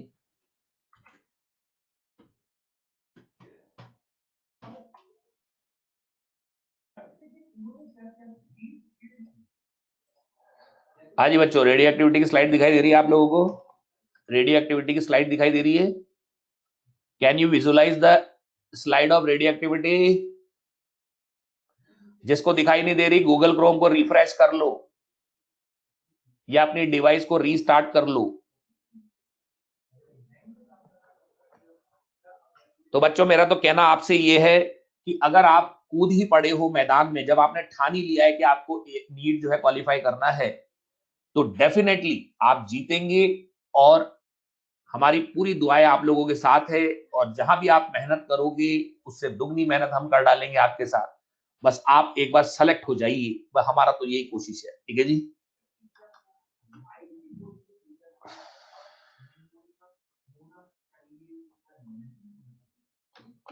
देखो बच्चों, रेडियो एक्टिविटी एक न्यूक्लियर फिनोमेना होता है। रेडियो एक्टिविटी एक न्यूक्लियर फिनोमेना होता है, जिसके अंदर क्या होता है कि एक अनस्टेबल न्यूक्लियस होता है। अनस्टेबल न्यूक्लियस उसको कहते हैं जिसके अंदर नंबर ऑफ न्यूक्लियन ज्यादा हो, या फिर उसके अंदर, हम सीधी सी बात करें, उसके अंदर कहीं ना कहीं किसी पेयर में न्यूक्लियर फोर्स वीक होना चाहिए। अगर न्यूक्लियस के अंदर कहीं भी न्यूक्लियर फोर्स अगर वीक हो गया, तो ऐसे न्यूक्लियाई को कहते हैं हम अनस्टेबल न्यूक्लियाई। और इस तरह के जो न्यूक्लियाई होते हैं वो बैठे बैठे रेडिएशन अपने अंदर से छोड़ते हैं और एक नए एलिमेंट में कन्वर्ट हो जाते हैं। ये एक बहुत ही अजीबोगरीब बात है कि बैठे बैठे एक एलिमेंट ने अपनी नेचर ही बदल डाली, पीरियोडिक टेबल में उसका प्लेस चेंज हो गया, सारी physical and chemical chemical property सारी की सारी चेंज हो गई है। ये जो फिनोमेना हमारे सामने अकर होता है, इसको कहते हैं हम रेडियो एक्टिविटी। और ये सारी की सारी चीजें अपने आप होती है, यानी स्पॉन्टेनियसली। स्पॉन्टेनियसली यहाँ पर एक न्यूक्लियस था अनस्टेबल, उसने अपने अंदर से रेडिएशन एमिट किए और एक नए एलिमेंट में कन्वर्ट हो गया। जो ये शो करता है उसको कहते हैं पेरेंट न्यूक्लियस, जो नया आता है उसको कहते हैं डॉटर न्यूक्लियस। ठीक है जी। अगर ये डॉटर न्यूक्लियस भी अनस्टेबल है तो फिर ये रेडिएशन एमिट करेगा, फिर एक नए एलिमेंट में कन्वर्ट होगा, और ये प्रोसीजर तब तक चलता रहता है जब तक कि हमें स्टेबल एलिमेंट ऑब्टेन ना हो जाए। ठीक है जी। तो कितनी अजीबोगरीब बात है कि एक एलिमेंट बैठे बैठे एक नए एलिमेंट में कन्वर्ट हो रहा है स्पॉन्टेनियसली। इसी प्रोसीजर को कहते हैं हम रेडियो एक्टिविटी। इसी को कहते हैं हम यहाँ पर radio activity. Spontaneous emission of radiations from a nucleus is known as radioactivity, and the substances showing this property are called radioactive substances। ठीक है जी। जितने भी एलिमेंट्स हैं उन सबको हम रेडियो एक्टिव एलिमेंट्स बोलते हैं। हम कहें तो एक तरह से अपने एलिमेंट जो है बिस्मथ जो होता है 83, Z इक्वल्स टू 83, उससे ऊपर आने वाले सारे एलिमेंट्स ये प्रॉपर्टी शो करते हैं, उन सबको कहते हैं रेडियो एक्टिव एलिमेंट्स। ये सारे के सारे नेचुरल रेडियो एक्टिव एलिमेंट्स होते हैं। ठीक है जी। ये केवल न्यूक्लियस की ही प्रॉपर्टी है, केवल अनस्टेबल न्यूक्लियस की property. Always remember this thing, radio activity is the phenomena shown by unstable nucleus. यानी न्यूक्लियर फिनोमिना, ये एटम का कोई लेना देना नहीं है इसमें। इसको सबसे पहले डिस्कवर किया था सर हेनरी बैकरेल ने। ये एक्सीडेंटल डिस्कवरी थी। उन्होंने अपनी अलमारी के अंदर एक यूरेनियम सॉल्ट रखा हुआ था, उसके नीचे फोटोग्राफिक प्लेट्स थी। फोटोग्राफिक प्लेट जो है लाइट प्रूफ पेपर के अंदर रैप करके उन्होंने बड़ी सेफली रखी हुई थी। उनको किसी एक्सपेरिमेंट में उन प्लेट्स की जरूरत पड़ी तो उन्होंने देखा, नोटिस किया तो पहले से ही एक्सपोज हो रखी है, यानी कोई ना कोई रेडिएशन जो है लाइट प्रूफ पेपर को भी पार करके निकल गया। तब उनकी नजर पड़ी यूरेनियम सॉल्ट पर, तब जाकर उन्होंने कहा कि यूरेनियम में से कोई ऐसा इनविजिबल रेडिएशन निकल रहा है जो कि इतना पावरफुल है कि लाइट प्रूफ पेपर को भी पार कर गया। ठीक है जी, और इसको नाम दिया गया रेडियो एक्टिव रेडिएशन। ये डिस्कवरी हुई थी 1898 के अंदर एंड लेटर ऑन केवल एक साल बाद मैडम क्यूरी, पोलैंड की थी मैडम क्यूरी। पोलैंड एक कंट्री है, आपने नाम सुना होगा, यूरोप के अंदर पोलैंड एक कंट्री है, उसमें थी मैडम क्यूरी और उनके हस्बैंड थे पायरिक क्यूरी। इन दोनों ने मिलकर यूरेनियम ओर से, यानी यूरेनियम ओर जो होता है पिच ब्लेंड, उसके अंदर से रेडियम एक्सट्रैक्ट किया था, पिच ब्लेंड U3O8। U3O8 को कहते हैं पिच ब्लेंड। इसके अंदर से इन्होंने रेडियम एक्सट्रैक्ट किया था और इसी डिस्कवरी के लिए 1905 का नोबेल प्राइज मैडम क्यूरी को दिया गया था। मैडम क्यूरी जो है नोबेल प्राइज विनर है। 1905 में रेडियम की डिस्कवरी के लिए इनको नोबेल प्राइज दिया गया था और मैडम क्यूरी बन गई थी नोबेल प्राइज विनर। इसके बाद मैडम क्यूरी रुकी नहीं, इन्होंने एक के बाद एक एलिमेंट्स डिस्कवर कर डाले। उनमें से दूसरा एलिमेंट था पोलोनियम। मैडम क्यूरी पोलैंड की रहने वाली थी, इसलिए उन्होंने अपने कंट्री के नाम पर इसको रख दिया पोलोनियम, यानी पोलैंड से रिलेटेड था। पोलोनियम, थोरियम, प्रोटैक्टिनियम, बहुत सारे एलिमेंट इन्होंने डिस्कवर कर डाले। इन्होंने पूरी लाइन लगा दी एलिमेंट्स की, ठीक है। लेटर ऑन बच्चों, लेटर ऑन इनकी डॉटर थी जूलियट क्यूरी। जूलियट क्यूरी ने आर्टिफिशियल रेडियो एक्टिविटी इन्वेंट कर दी, यानी ये पूरी फैमिली डेडिकेटेड थी टुवर्ड्स रेडियो एक्टिविटी, ठीक है जी। लेकिन ये सबका नाम केवल डिस्कवरी तक ही रह गया। इन लोगों ने केवल एलिमेंट डिस्कवर करे, लेकिन बाकी की सारी इन्वेस्टिगेशंस, बाकी सारी प्रॉपर्टीज की इन्वेस्टिगेशन करी थी रदरफोर्ड ने। किसने? रदरफोर्ड ने। बाकी की सारी इन्वेस्टिगेशंस की थी रदरफोर्ड ने, ठीक है जी। ठीक है भाई, रदरफोर्ड ने बाकी की इन्वेस्टिगेशंस करी थी, ठीक है।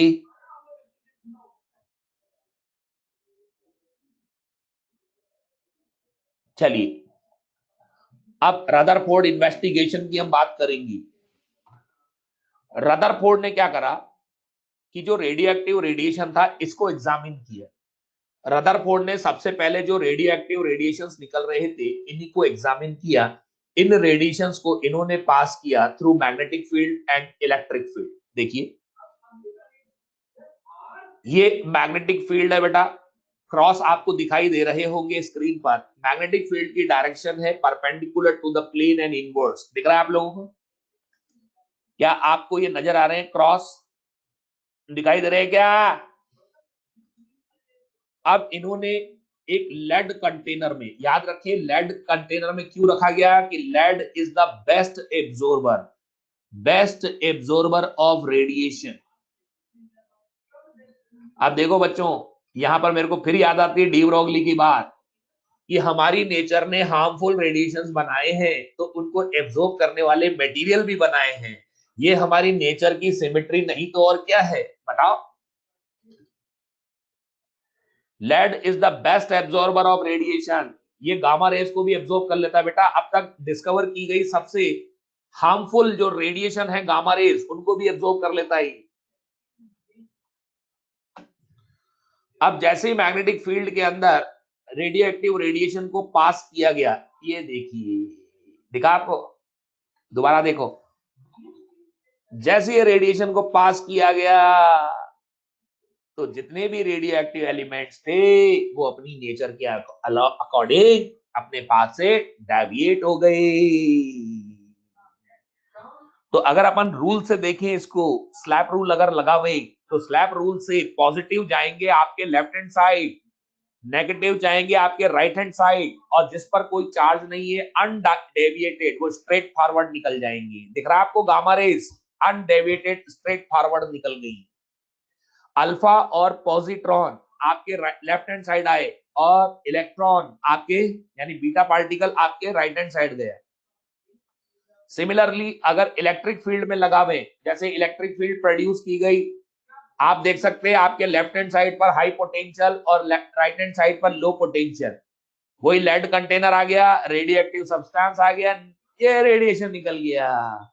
तो जिसकी नेचर पॉजिटिव है वो लो पोटेंशियल की तरफ डेविएट होगा, और जिसकी नेचर नेगेटिव है वो हाई पोटेंशियल की तरफ डेविएट होगा, क्योंकि उस तरफ ही उन पर अट्रैक्शन लगता है। अब एक बात मैं आपसे पूछूं, बताओ ट्रांसवर्स मैग्नेटिक फील्ड में चार्ज पार्टिकल का पाथ कैसा होता है? सर्कुलर, रेक्टेंगुलर, हाइपरबोलिक, पैराबोलिक, कैसा होता है बताओ बच्चों? मैग्नेटिक फील्ड में, मैग्नेटिक फील्ड में कैसा पाथ होता है चार्ज पार्टिकल का? सर्कुलर, शाबाश, सर्कुलर, शाबाश। और ट्रांसवर्स इलेक्ट्रिक फील्ड में, और ट्रांसवर्स इलेक्ट्रिक फील्ड में पैराबोला, पैराबोला। अबे रेक्टेंगुलर नहीं, पैराबोला। ये आपने पढ़ी है ना प्रोजेक्टाइल मोशन, वही इक्वेशन बनती है बेटा, यहाँ प्रोजेक्टाइल मोशन जैसी इक्वेशंस आती है। पैराबोला, पैराबोला, बोला बोला, पैराबोला, बोला बोला, पैराबोला। अगर आपने पढ़ा हो काइनेमेटिक्स में, काइनेमेटिक्स होगी क्या तुम लोगों के? काइनेमेटिक्स हो गई क्या? तो बताओ मुझे प्रोजेक्टाइल में पहली लाइन क्या आई थी?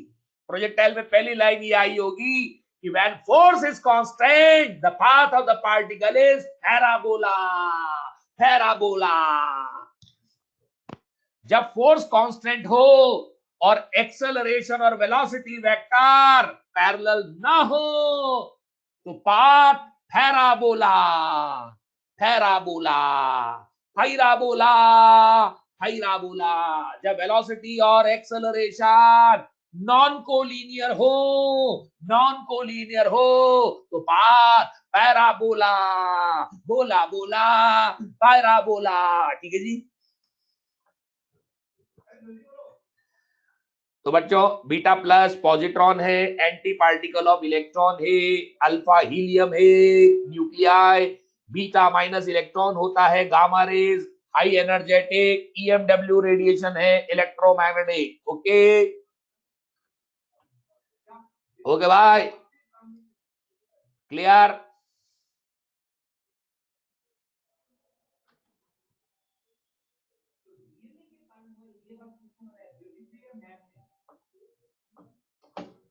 अब देखो अल्फा बीटा गामा की प्रॉपर्टीज डिस्कस कर ले हम।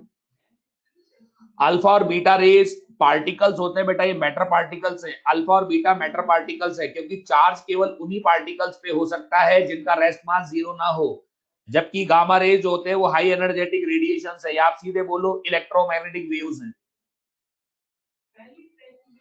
अल्फा बीटा चार्ज होने की वजह से इलेक्ट्रिक और मैग्नेटिक फील्ड में डेविएट होती है, लेकिन गामा रेस इलेक्ट्रिक और मैग्नेटिक फील्ड में बिना किसी डेविएशन के निकल जाएंगी, क्योंकि हमें मालूम है फोटोन पर कोई चार्ज नहीं होता।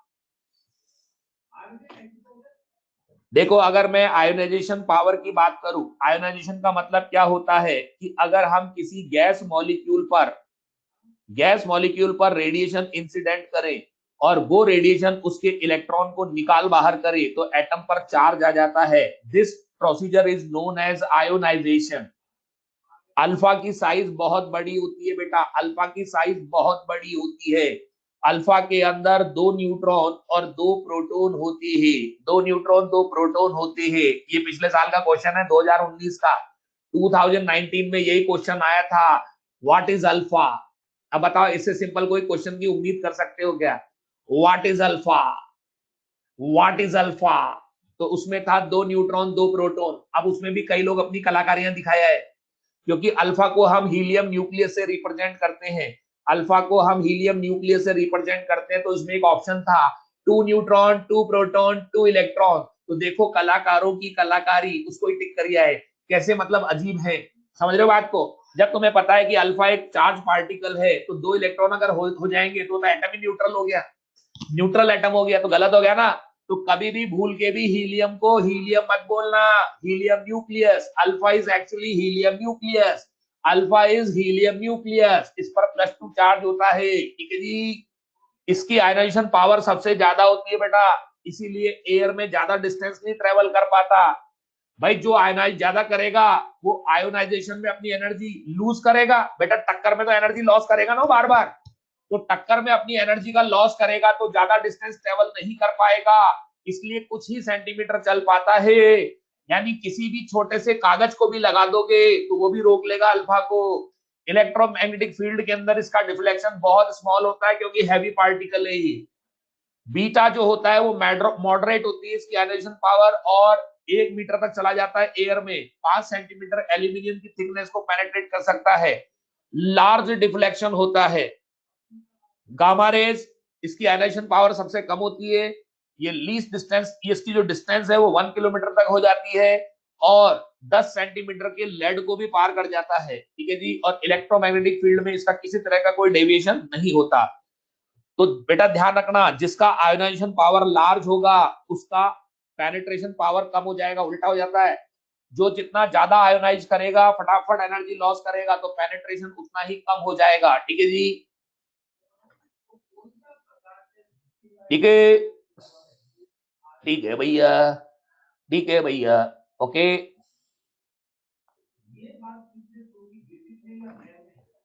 ओके भैया। और देखो ये पेनिट्रेशन आपके सामने, देखो अल्फा तो ज्यादा पार ही नहीं कर पाता, बीटा थोड़ा ज्यादा चला जाता है, और गामा तो पार कर ही जा रहा है।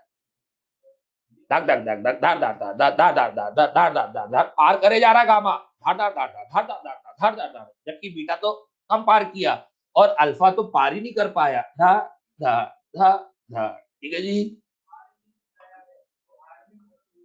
Okay.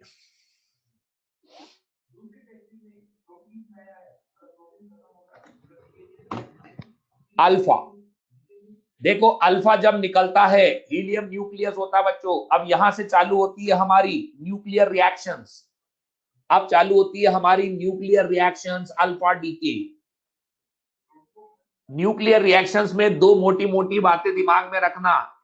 Before and after total number of nucleons बराबर होने चाहिए, यानी mass number before reaction and mass number after reaction same होना चाहिए। अगर पहले मास नंबर ए था, तो अगर अल्फा चला गया तो 4 न्यूक्लियन लेके ये निकल लिया, तो मास नंबर 4 से रिड्यूस हो जाएगा, एटॉमिक नंबर 2 से रिड्यूस हो जाएगा, यानी total number of nucleon before and total number of nucleon after same होने चाहिए। ये दिमाग में रखिएगा, ओके।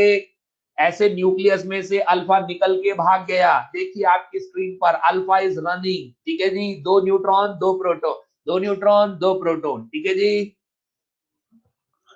ये क्यू क्या है? इस क्यू को कहते हैं disintegration energy. Disintegration energy, it is called disintegration energy, okay. और Q value of reaction, Q value of reaction, ये कहां से आ गई क्यू वैल्यू? असल में क्या होता है, जितनी भी रिएक्शंस हैं ये सब एक्सोथर्मिक रिएक्शंस है। ये जितनी भी न्यूक्लियर रिएक्शंस है एक्सोथर्मिक रिएक्शंस है, यानी total final mass of the products, total initial mass of the parent से कम रहेगा। हमेशा याद रखना, फाइनल मास हमेशा इनिशियल से कम रहता है, और मासेस का ये डिफरेंस एनर्जी में रिलीज हो जाता है, इसीलिए ये रिएक्शंस एक्सोथर्मिक रिएक्शंस होती है। ये एनर्जी प्रोडक्ट्स की काइनेटिक एनर्जी की फॉर्म में रिलीज होती है। ये एनर्जी प्रोडक्ट्स की काइनेटिक एनर्जी की फॉर्म में रिलीज होती है। ठीक है जी, ठीक है। ये देखो, अब आइंस्टीन इक्वेशन लगानी होगी एनर्जी के लिए। क्यू वैल्यू हो गई डेल्टा एम सी स्क्वायर, तो आप इसको यू भी लिख सकते हैं, mass initial minus mass final into C square, okay, okay. अबे मास का लॉस होता है यहां पर, ध्यान रखना दिमाग में। final mass is less than initial mass and difference in their masses is converted into energy, that is q value of the reaction, and this energy appears in form of kinetic energy of products.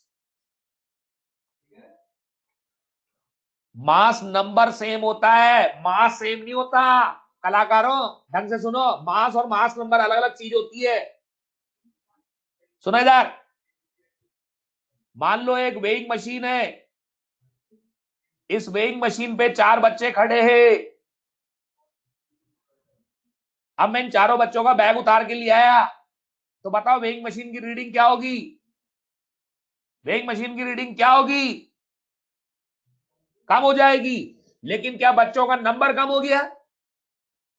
लेकिन क्या बच्चों का number कम हो गया? नहीं हुआ ना। तो याद रखना, इन रिएक्शंस में नंबर पे पर अंतर नहीं आता, नंबर चेंज नहीं होता, उनका मास कम हो जाता है, वो दुबले हो जाते हैं, वो दुबले हो जाते हैं। ठीक है जी।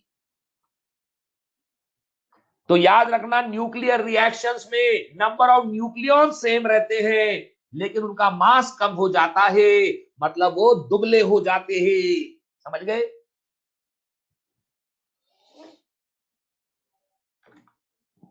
ठीक है।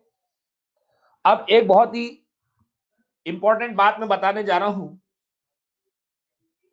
एटम का जो मास होता है उसमें मास of nucleus and mass of electrons होता है, जानते हैं अपन। अगर एटम के मास की बात करूं, एटम का जो मास होता है वो न्यूक्लियस के मास और इलेक्ट्रॉन के मास के सम के बराबर होता है। अब हमें क्वेश्चंस में एटॉमिक मास दिए जाएंगे, लेकिन हमें यहां चाहिए न्यूक्लियर मास। तो बताओ, क्या न्यूक्लियर मास को लिख सकते हैं मास of atom minus mass of electrons, mass of atom minus mass of electrons? तो इनिशियल मास हमने लिख दिया है, इनिशियल मास हमने लिख दिया है यहां पर mass of X minus Z mass of electron, mass of Y, है ना, यू लिख रहा हूं मैं, Q value equals to mass of X किसका, न्यूक्लियस का, माइनस मास ऑफ वाई किसका, न्यूक्लियस का, मास ऑफ अल्फा, या मैं कह दूं हीलियम न्यूक्लियस, ये इक्वेशन लगा रहा हूं मैं, इंटू सी स्क्वायर। फर्दर सॉल्व करते हैं तो हमें यह फार्मूला ऑब्टेन होता है। अब एक इक्वेशन मैंने ली है, फॉर एग्जांपल यूरेनियम 238 है, इसमें से अल्फा गया, थोरियम बन गया, मास नंबर 4 से कम, एटॉमिक नंबर 2 से कम। दूसरा एग्जांपल रेडियम का, अल्फा जाएगा, रेडॉन बन गया, मास नंबर 222, एटॉमिक नंबर 86। देख सकते हैं आप स्क्रीन पर।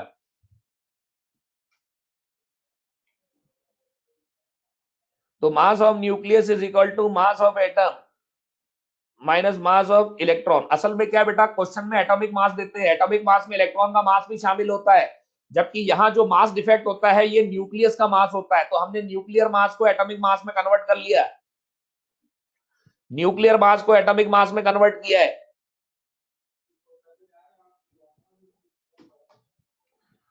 अच्छा बच्चों, अब मैं लिंक को जो है शेयर कर रहा हूं, बाकी की बात अपन कल करेंगे। जो लिंक है मेरा, मैं उसको शेयर कर रहा हूं, जिसके पास नहीं हो स्टोर करके रख लेना। लिंक को मैं शेयर कर रहा हूं, जिसके पास नहीं है स्टोर कर लेना भैया, स्टोर कर लेना। ये लो, स्टोर कर लो, ये परमानेंट है, ये परमानेंट है। बाकी बात अपन कल करेंगे बच्चों, आपकी क्लास का भी टाइम हो रहा है, अननेसरी मैं आपकी टाइम नहीं ले सकता ज्यादा। Okay everybody, bye bye, bye bye everybody, bye bye, bye bye everybody, bye bye. Phone number मैंने दे चुका हूं, मैं फिर बोल रहा हूं, 94, मैंने स्क्रीन पे भी लिख दिया, देखिए 9414242313, ये मेरा व्हाट्सएप नंबर है। 50 बार तो दे चुका, पर आप लोग कभी स्टोर तो करते नहीं हो, ठीक है ना। Okay yes yes, you all can exit, I am also exit, मैं भी निकल रहा हूं क्लास से। ओके बच्चों, बाय बाय, मिलते हैं कल।